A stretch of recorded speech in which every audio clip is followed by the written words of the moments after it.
भरतपुर जिला व्यापार महासंघ का 34वां स्थापना दिवस एवं व्यापारिक सम्मेलन हुआ संपन्न। डॉक्टर गर्ग ने कहा कि व्यापारियों को अपनी मांगों के लिए एकजुट होने की आवश्यकता है। अपराधों की रोकथाम के लिए शहर में लगेंगे 300 सीसीटीवी कैमरे।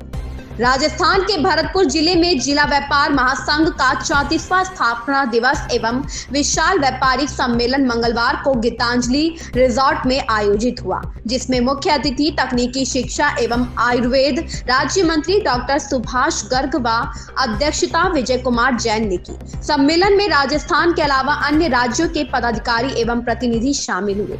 सम्मेलन में तकनीकी शिक्षा एवं आयुर्वेद राज्य मंत्री डॉक्टर सुभाष गर्ग ने कहा कि व्यापारियों को अपनी मांगों के लिए एकजुट होना होगा, तभी उनकी मांगों का समाधान हो सकेगा। उन्होंने कहा कि व्यापारियों पर होने वाले अत्याचारों की रोकथाम के लिए पुलिस को समय पर सूचना देनी होगी और जब तक न्याय नहीं मिल जाता तब तक संघर्ष करना होगा।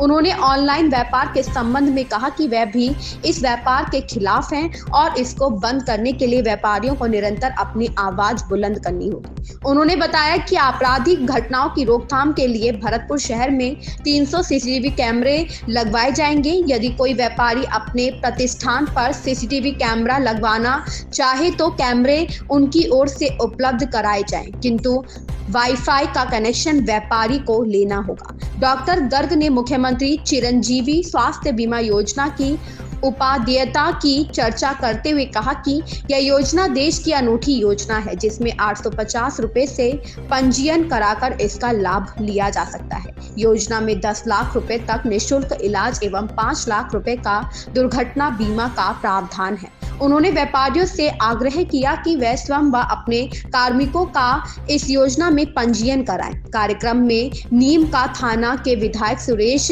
मोदी, व्यापार संघ के प्रदेश अध्यक्ष बाबूलाल गुप्ता, टोंक के जयप्रकाश बजाज, महासंघ के अध्यक्ष संजीव गुप्ता, महामंत्री Narendra Goyal, chamber of commerce के अध्यक्ष अनिल अग्रवाल, राजस्थान व्यापार कल्याण बोर्ड के सदस्य दामोदर लाल गर्ग सहित भरतपुर व राजस्थान तथा अन्य प्रदेशों के व्यापारी उपस्थित थे।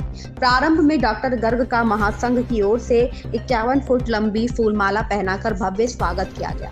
भरतपुर से विनोद राजपूत की खास रिपोर्ट। हाँ जी। भरतपुर के व्यापारियों ने अपनी बात रखी है इस सम्मेलन में। उनकी जो समस्याएं हैं, 11 मुख्य मांगें उन्होंने हमारे सामने रखी हैं। सबसे पहली उसमें बीमा योजना की है और पेंशन की।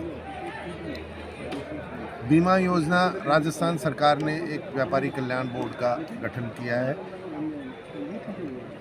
2-3 माह पहले, और उस बोर्ड को यही काम दिया गया है कि व्यापारियों की पूरे राज्य में जो जो समस्याएं हैं उनको समझा जाए और सरकार को सुझाव दिए जाएं कि उनका किस प्रकार से निराकरण हो सके।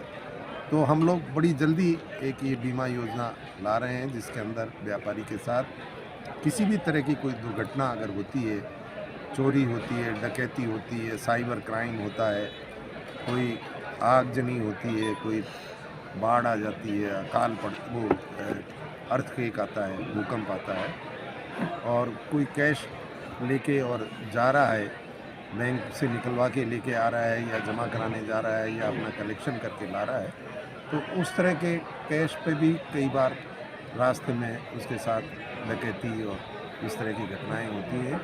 तो उन सब को इसमें कवर किया जाएगा। और इसके अलावा जो मुख्य प्रबंधक है, चाहे वो दुकान का मालिक है, चाहे वो साझेदारी फर्म का मुख्य प्रबंधक भागीदार है, उनके साथ अगर कोई दुर्घटना होती है जिसकी वजह से पूरा परिवार और वो जो संस्थान है वो एक ऐसे कगार पे आ जाता है, तो उसकी दुर्घटना का बीमा भी उसमें किया जाएगा। उनका जो स्टॉक है उसका भी बीमा किया जाएगा, जो स्टॉक है। तो ये सारा मिला के और एक बहुत जल्दी बीमा योजना इससे शुरू की जा रही है।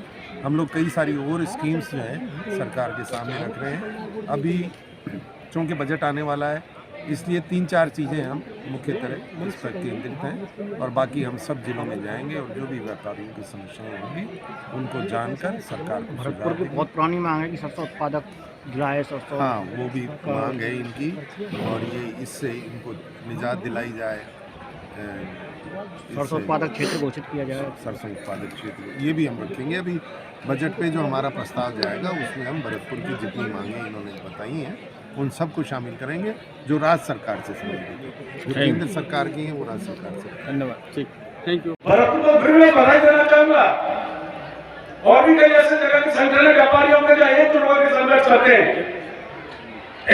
मैं आह्वान करता हूं जब भी किसी व्यापारी के साथ अगर नाइंसाफी होती है तो आप क्यों नहीं एकजुट होकर के जो है काम करते हैं, बाजार बंद करते हैं। अच्छी अच्छी सरकार में जुट जाती है, चाहे कोई मंत्री हो कोई एमएलए हो, उस पर केवल एक ही नजर होनी चाहिए, हमारी व्यापारिक एकता। व्यापारिक हितों का कोई कुठाराघात करता है उसके लिए संघर्ष करना चाहिए।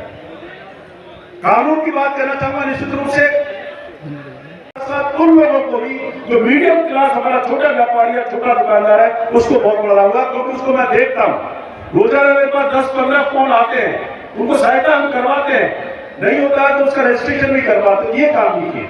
लेकिन जहां तक व्यापारिक नीतियों का सवाल है, ऑनलाइन की बात बिल्कुल मैं कहता हूं, मैं इसके खिलाफ हूं। ई कॉमर्स का सिस्टम है वो हमारे सारे दुकानदार व्यापारियों को खत्म करने पर तुला हुआ है। आप जानते हैं चाहे फ्लिपकार्ट हो, चाहे अमेजन हो और चाहे कोई हो, जिस तरह से नई जनरेशन आईटी का प्रयोग कर रही है और वो ई कॉमर्स का इस्तेमाल कर रही है, तो आपको भी इसके वैकल्पिक उपाय ढूंढने पड़ेंगे। या तो आप इतने एकजुट हो जाइए पूरे देश के व्यापारी। लेटेस्ट अपडेट पाने के लिए हमारे चैनल क्लाउड न्यूज को अभी लाइक करें, सब्सक्राइब करें और बेल आइकन दबाना बिल्कुल ना भूलें।